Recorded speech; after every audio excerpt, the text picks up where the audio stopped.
мы видели это в конце 70-х годов, в начале 80-х годов, с проблемами кредитов и займов. В Соединенных Штатах видели это в начале 90-х с рынком жилья, в частности в Европе. Видели это после азиатского финансового, когда ФРС резко понизила ставки и увеличила кредитование, и управление капиталом упало.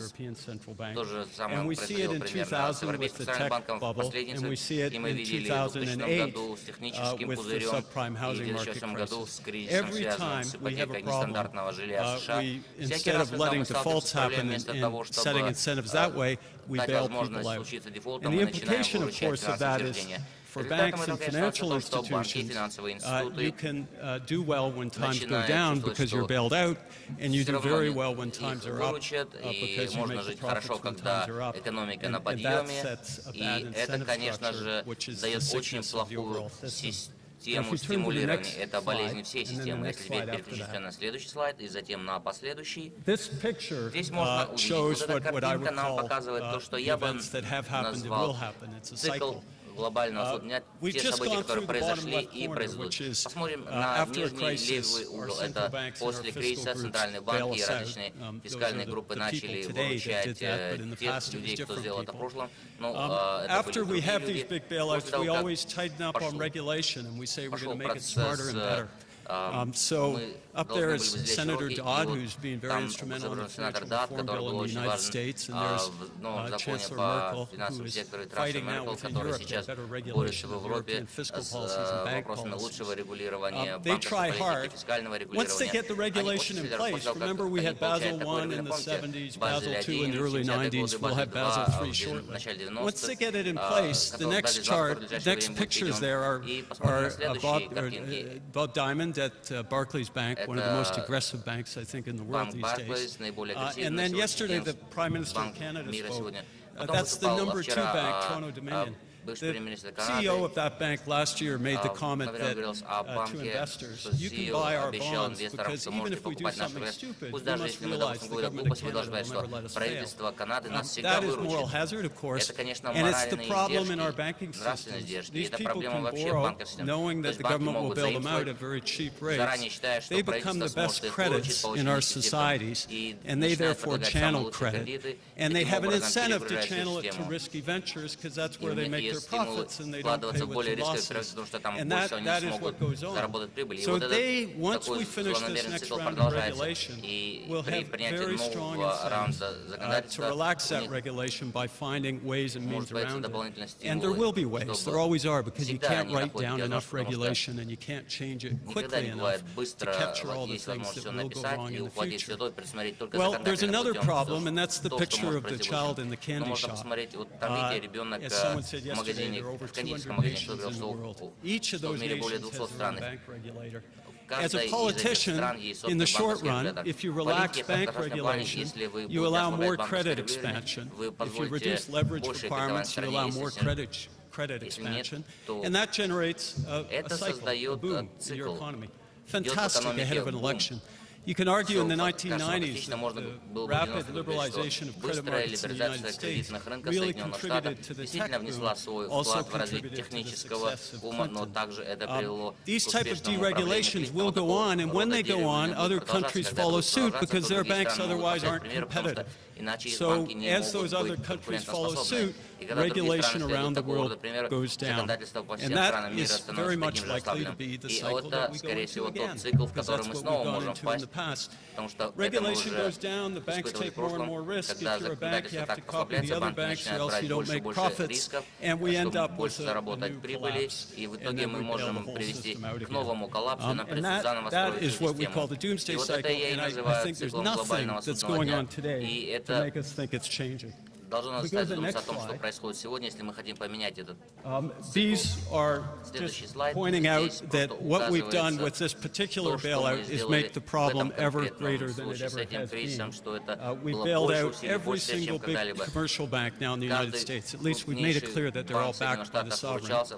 We bailed out in Europe 1,400 commercial banks. Hard to tell how you regulate them all, but we bailed them all out. The European Union has now shown that every sovereign is not allowed to fail, regardless of their debt history. And likewise, the banks in Ireland and Spain, which made far too many loans, are not allowed to fail. So we have now, backed by the sovereign, far more balance sheets than we've ever had in the past. You turn to the next slide. What we're trying to do to stop this, of course, is what I said we've done in the past. We have the G20 with their financial stability board setting new regulations.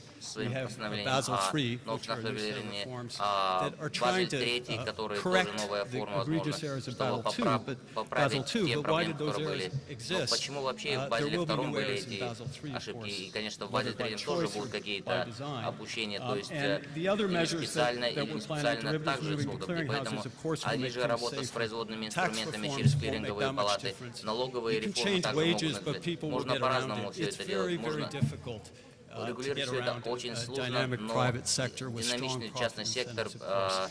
So this won't really change things all that much. It'll buy us time, but we've still got the strong incentive structures at the bank level and at the political level to relax on regulation later on. If we turn to the next slide, and this is why we should be concerned about it.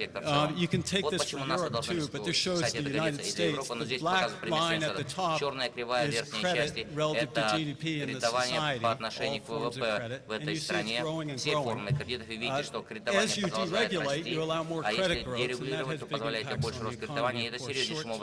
But it makes the economy more risky. The blue line at the bottom shows you the interest rate the Fed has had to move to with each successive crisis, and it's got down to zero. And that is the part that's scary about the current crisis. We've had more fiscal intervention and lower interest rates than ever, and we can't afford to do much more. And if you feel it's not going to be solved longer term, it makes very nervous that things could be very bad one day. The next slide, please. So, I've listed here two scenarios. The second scenario is that near term we have a big problem in Europe. Maybe there will be some sovereign bankruptcies in Europe.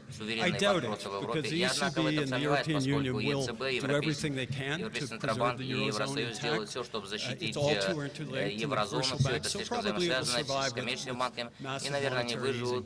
Then the first scenario is the one that's more likely, which is the United States through the Fed and Europe will have very loose monetary policy now, and this will bring us to a new credit cycle. So if we go to the next slide, if we do have this new credit cycle, what does it mean for Kazakhstan, for the CIS? It means there will be a large pool of cheap capital around to flood emerging markets.